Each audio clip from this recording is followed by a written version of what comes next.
Today we're going to remove the stock catalytic converters on the 2013 Chevy Silverado. Alright, what we're going to do is we're going to go ahead and loosen this up here. We're going to remove these nuts from there and from up here, and we're just going to try to disconnect as many oxygen sensors as we possibly can. If not, we will just connect them at the pigtail and take them off later. Alright, let's go ahead and get started. We're just going to have to remove this bracket here. So we'll start with this here, easiest part. Loosen this up. Yeah, that's the easy part. And do have my air ratchet to help me out. Also have a lift, makes it a lot easier. But we're gonna go ahead and ratchet all these nuts out next.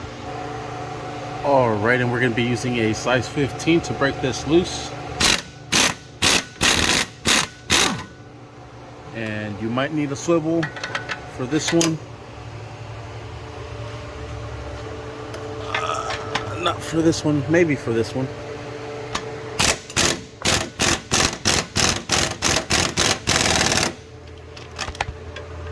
Yeah, it's coming undone. Sweet. Then we'll take off these and we'll move on from there. Alright, I got all those three off. I got two of these off. The oxygen sensor's in the way for that last one. So what I'm going to do is I'm going to come in between here. I have an oxygen sensor removal tool. We'll go ahead and remove that oxygen sensor from there. Then we'll be able to get that last nut. Alright, and I went ahead and broke it loose, and there it is. Go ahead and drive that sucker out. There's the oxygen sensor removal tool. Has a little slit on the socket. Go ahead and unscrew it from this side. And there it is. And you know, while we're at it, I think we'll try to remove as many oxygen sensors as we possibly can. Go ahead and spray some PB Blaster on it. Alright, I just sprayed a little bit on there on all the sensors. Get them nice and wet. This is really good stuff. Go ahead and break these suckers loose. Alright, so we're going to use a 21mm to get to these bolts in the back.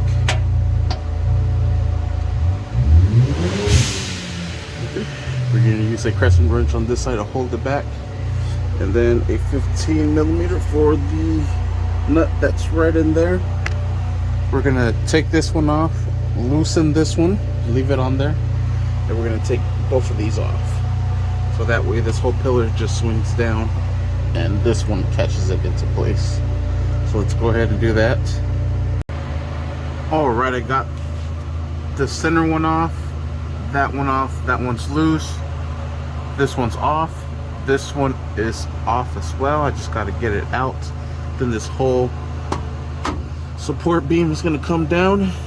I have my transmission supported on wood blocks with a jack to hold it up, and then after I remove this, it should come right down. Oh, I'm going to need both hands for that. Press this up and pull that out. Then we'll just maneuver this exhaust out and we should be set. Alright, and there it is. Hopefully we're able to get it down. If not, we will have to remove this whole beam. Take that whole bolt off so this will come down and get out of the way. Give us some more room. Alright, cool. I was able to get it down. I'm going to put this beam back up and put a bolt on it so it can hold it into place and get these cats out.